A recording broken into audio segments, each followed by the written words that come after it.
Ladies and gentlemen, as you know, there can be only one. And sometimes there should be only one. Not two, or three, or four.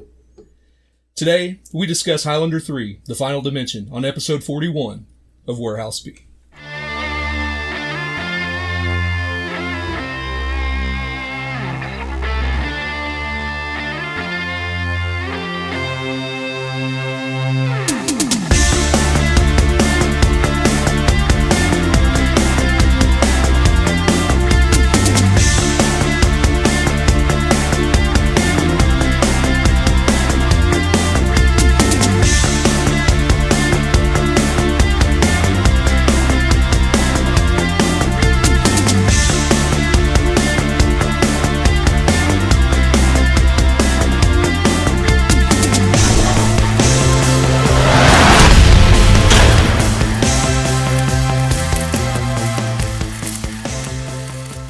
What is up, everybody? Welcome back to Macho Movie Madness. Oh, yeah!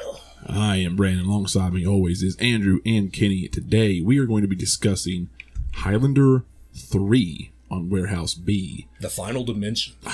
The final disappointment. Sadly, it wasn't. Yeah. It kept going. This has got like the Sorcerer, the Final Conflict. It's got too many names. Too many names. It's not worth it. These sons of bitches made video games. Yeah. Listen. I don't know how. The video games had to have been better. I didn't play them. Now, let's just get into this. This was, if you couldn't tell already, a major disappointment to us, being Highlander fans. And I want to stress that we are fans of the first movie. Right. Not the rest of them. This movie, the third one, came out in 1994, which would have been, was 86 was the first one? Yes. Yeah. So 91 8 was years the later. second. Yeah, something like that. So eight years later, with a budget of 26 to 34 million estimated, somewhere around in there, made 36.7 million at the box office. So just barely broke even, beat the budget. Didn't make much, but you guys were telling me before we started, it's the only Highlander movie ever to make money. That's crazy. Which is insane. But there can be only one, and it was this one. It was this one. How do you keep getting greenlit to make films that don't make money? I know. I mean, I've wondered that, but you know what? There's also been 20 Puppet Masters, so I don't know what the reason. Cause like there's some studios are like, absolutely not. It's not going to make even a dime past what we want it to. If it doesn't at least double or triple its budget, we won't make it. So, guys, I have seen worse movies this year.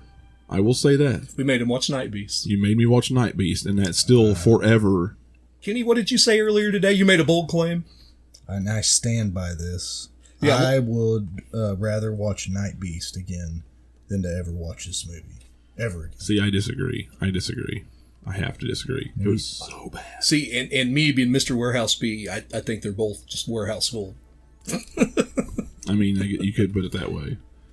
Here's a great question for you. Does anybody want to try and tackle the plot to this thing? Yeah. Have you ever seen the first Highlander? Yeah. That's kind of a remake of that. Oh, well. So, in this movie, it starts just right after, I guess, Sean Connery's character had died, and, he left his wife there buried, and so he's gotten with this sorcerer played by Macho. His name's Nakano. He's the one who's teaching him now the ways of the immortals. And you have this immortal named Kane, played by Mario Van Peebles, who we will talk about later, I'm sure, in this movie. Oh, for sure. And he comes in to try to win the prize. He ends up taking Nakano's head. He ends up becoming the sorcerer. In the ensuing fight, he ends up getting buried in rubble, him and his other two guys. And so they're not there for the gathering in 1986, which I'm sure we'll talk about in a little bit as well. Yeah. And so, this is just Connor McLeod in the 1990s. After that point, he's got a son who's not actually his son. I think he was Brenda's from the first movie. Yeah. And it's all about Kane trying to hunt him down. Yeah. Kane, Mario Van Peebles. Kang. Kurgan. Kang. Yeah. Too many similarities. So we'll just get straight into it with this. The acting in this movie is very wooden. You've got Christopher Lambert, who a lot of times reminds me of Jean-Claude. Yeah. Everything's very soft-spoken. Yeah. And then Deborah Unger, who plays his love interest. She's very solemn and doesn't have much personality. But then you've got Mario Van Peebles, who I'm going to call by his initials in this movie. MVP, because he is the MVP of this movie. Yeah. You've got those guys, and he is acting like he is in a completely different film. Yeah. He's like a Spy Kids villain. When you look at it, he's so over the top. Yeah. I'll see you in hell. Goofy. Really goofy and very juvenile. You betrayed yourself. Yeah, very, very silly. Everybody else is in a more serious movie. Right. Yeah. And the thing is, Christopher Lambert's not good. No. In anything, hardly. Not in this. But He was in the first one. Yeah, he was in the first one. I love Christopher Lambert, but he's just not good at most things. Now, a year later, he was Raiden in Mortal Kombat, which I did love. And I know he acts about the same as he did in this one. He does, but he's cooler. But you're right. Everybody is very wood and very in this movie other than MVP. Yeah. But I didn't like MVP's character in this. I didn't like the look of his character. I'll put it that way. Yeah, he's very. No. What did they used to call Damian Priest when he was world champion? Bisexual Undertaker. Yeah, that's kind of what he looks like. 100%. Right. Yeah, he's 100%. Damian Priest's gimmick is Mario Van Peebles from this movie. Yeah. Yeah, we've unlocked the. Yeah, we broke the code. We broke the code. Any highlights? Do you want to just do pros and cons? So let's get with cons, because I think we're gonna have more fun with cons. Okay. You know, we said the acting was wooden. The scene where he takes Mako's head in the beginning, and the head's laughing as the quickening's going on. Yeah. That's a pro and a con. Yeah. That's so bad. It was very early 90s sci-fi channel quality stuff. Yeah. He's supposed to be better Right. than Connor and Kane. But yet, like, the sweat. Yes. And that's how he was able to... Wouldn't he know that? Right. You would think so. I don't know. Maybe I read into that too much. That just bugged the shit out of me. Yeah, that was his tell. That was stupid. My con started at the very beginning with the opening exposition, the narration. Why would you have Christopher Lambert, who's already cheesy as fuck in this movie, why would you have him do this like slow motion pan in to him talking into the camera like this? Yeah. And then he narrates things while things are going on, but it's still zooming in on his face. I think... Won't you be my neighbor? Hello. I think it's because they were retconning the second movie. Yeah. And going from the first to this, and he was trying to deliver the exposition. But you're right, it just didn't connect. Well, if they would have actually had some decent flashback scenes and exposition there with just his narration, that's fine. He's got a great gravelly, spooky voice. Serious. I like it. I like his voice. It's just that him talking real serious as he can be into the camera was too much for me to just like, dude, this is cheesy. He's got that, and you said he's legally blind, apparently? Yeah. So he's got that wonky look anyway. It's weird, man. It's awkward. Yeah. I would have done that. Would have done it. And I called it right then and there. I'm like, I wouldn't have done that shot.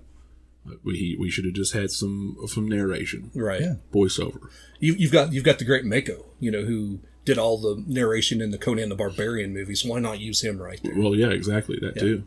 Kenny, you said your cons were just the similarities, right? Yeah. Yeah. In the first movie? It was like they tried to copy it. Well, I know you one of your cons is probably a little bit X-rated. But, I had no problems with any of that. Yeah. We actually watched the director's cut, which actually has all the nudity. And for a minute there, we thought we were watching some Skinamax quality stuff. Yeah, I saw pubic hair. Yeah, I did. There was straight up muff there.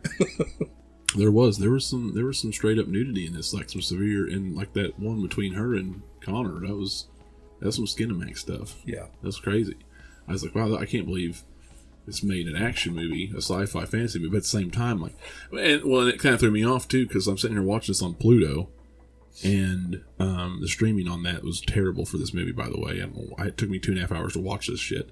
But I'm like, it says PG-13. Yeah, something. Oh, shit, this is not PG-13 at all. So liars. Yeah, liars. Yeah, offended. But a 14-year-old me would have applauded them for that. Thanks. Yeah, thanks for the goof up. If I could have used both hands. Give him an ovation. There's too many cons. The stealing of the son, not that in of itself, but him taking him on some joyride in a car. Just like the first Just one. like the first one was goofy. Yeah, the son was just the plot device. In this Yeah, thing. I don't like that. I don't like when he was training badly for this final fight, that they used various pretty locations, and I'm all for pretty locations. They were good-looking shots. Yeah. But there was no need for him to be training in these various locations. Like, that doesn't change your training. Yeah, that was one of the pros to me, is all the beautiful helicopter shots in this movie. there were. I'll give that's the pro, but there's not. But it wasn't needed. It was right. It was Yeah, super no, I cheesy. absolutely agree. And on top of that, and the worst part about it was the music. Mm-hmm. The music in this movie was terrible. Yeah, all the way through. Yeah, it needed Queen in this movie, especially when he's training there. Yeah, yeah, it felt like it was missing that. It couldn't make up its mind. It wanted to do some 90s shit, some sci-fi stuff. Then it went into like late 80s, early 90s, late 80s, like metal, some Motley Crue style stuff there. Dr. Feelgood basically was the... Yeah. And that was okay, but it's just weird because right before that you have this montage of Celtic music or... Yeah, chanting. Yeah, I hated that. That was awful. And that made it feel more like a Skinamax movie than anything. What would have made the training parts better is maybe just more skill and not such all the fights, slow motion sword fighting. All the fights were terrible. Yeah, very terrible, very bad. You guys are swordsmen. Okay? I wasn't impressed with him just sitting there training, like him just swinging the sword, doing those moves. It didn't look good. No, the kids from the Three Little Ninjas, dude, looked way decimate those guys. Dude, Three Ninjas was way better, and the action scenes were cooler too. Yeah, yeah, they're way cooler. Probably come out about the same time too. I think it did. Three Ninjas would have been 93 or 4, 93. Yeah, for sure. Well, any other cons we want to talk about?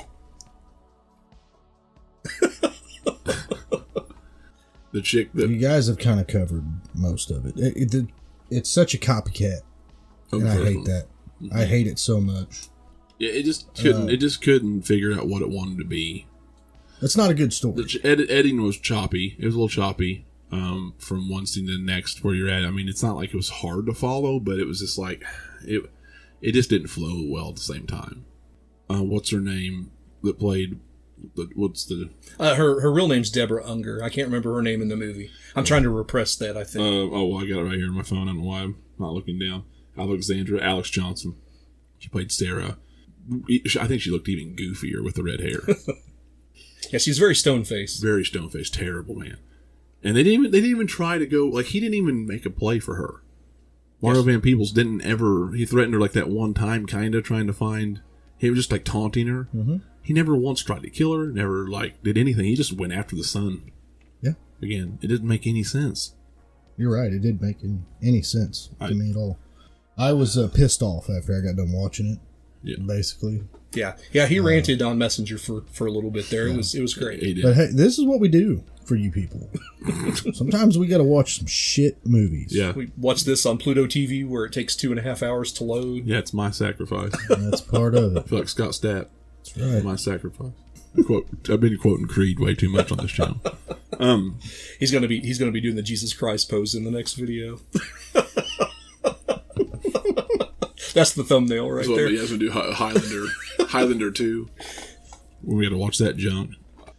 My pros for the movie. I'm sure it'll come to me. Hold on. You want me to go? Go ahead. I thought it was cheesy fun for a lot of it. I mean, a lot of it was eye rolling, but man, I had fun watching Mario Van Peebles. He is so just wacky in this role. Yeah. He goes and gets this hooker and she's like, no glove, no love. And he swallows the rubber. Yeah. Well, he didn't even swallow it. I think he just put it in his mouth to chew it and then he spit it out. Bubble gum. Yeah. He spit it out. Yeah. Yeah. It just all the off the wall wacky stuff that character does. I just loved in this movie. We never know we don't even know what happened to that poor hooker either. She screamed. It wasn't a good scream either. Yeah. So He love bombed her bad. I was actually reading, speaking of him, on I think it's the trivia section of IMDb, that the director of this film, he was known for directing the Guns N' Roses videos. You know, Queen was in the first movie. He was trying to get GNR to do the music for this, but then Axl found out that Mario Van Peebles was part of this, and nobody knows what the beef is between MVP and Axl. Oh, interesting. But once he found out he was part of it, there's no. That's just an unsubstantiated rumor. Yeah. But, yeah, I thought that was kind of interesting. Axl said, no. But my only pro is the Kurgan flashback. And also when the movie was over. That ending fight was so lackluster. And all of a sudden, MVP's head's off. I can't say it was terrible any more than I've already said. Yeah. I didn't like it. I mean, rate this sucker. No, I'm good. Let's go ahead and rate it. Okay. Yeah, I don't have. I'm giving this thing a 2 out of 5. I've seen worse. Gosh, I've seen worse. What did I give? Did I give Leprechaun about 2 or 2? 2. Yeah. I gave it a 2. Yeah, I think you gave Night Beast a 1.5. Yeah, so this is just a little bit better than Night Beast. This is kind of forgettable, like Leprechaun. What's bad is I think the worst part about it being a almost copy of the first one was also its saving grace.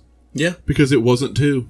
I watched it and I'm like, it wasn't good, but it wasn't bad. Yeah, it was bad, but it wasn't awful. The bad thing is this is probably the next best movie after the original. It is. It's the second best movie probably in the franchise because they don't get any better. Yeah.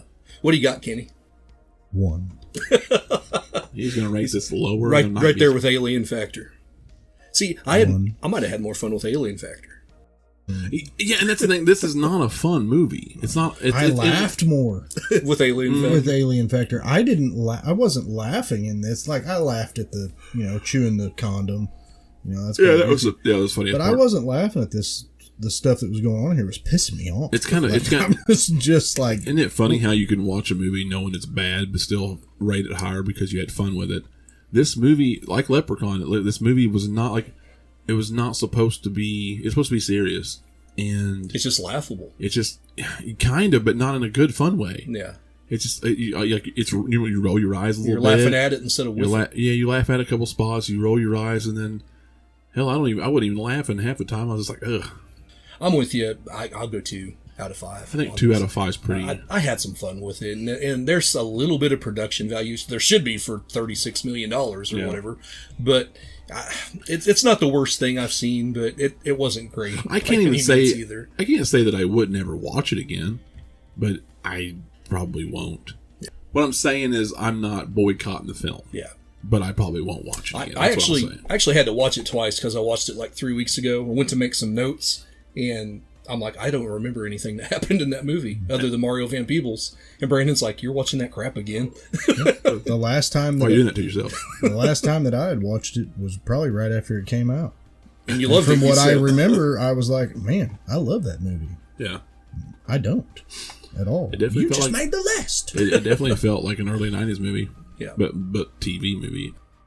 I'm going to watch Highlander 2 again. Oh, because I haven't seen it since I was a kid, and even as a kid, I'm like, this is terrible. Why would you do that to yourself? Well, I forgot most of it, and I want to. I've got to know how bad it is again, and then I'll be done. Then I'll be done for the rest of my life, probably. Until Henry Cavill's comes out. Yes. Yeah. The first one I'll watch. It's a good movie. It's a good movie. We might do it on Why We Love. Yeah. Maybe we will. Yeah. So. Anyway, anything else before we wrap up? Nope. What do we got coming up next? We've actually talked about the next time we all get together. Me and you've talked about doing My Best Friend's a Vampire. Oh, yeah. And then me and Kenny have been talking about doing Star Hunter. So I think next time we all get together, we might just bang a couple of those out. Okay. Yeah. My Best Friend's a Vampire is an interesting movie. I bet most people haven't heard of it anymore. Yeah. I bet most people haven't heard of Star Hunter either. Yeah, probably not. So, yeah, we'll definitely do that. Anything else? No. We're going to wrap it up then.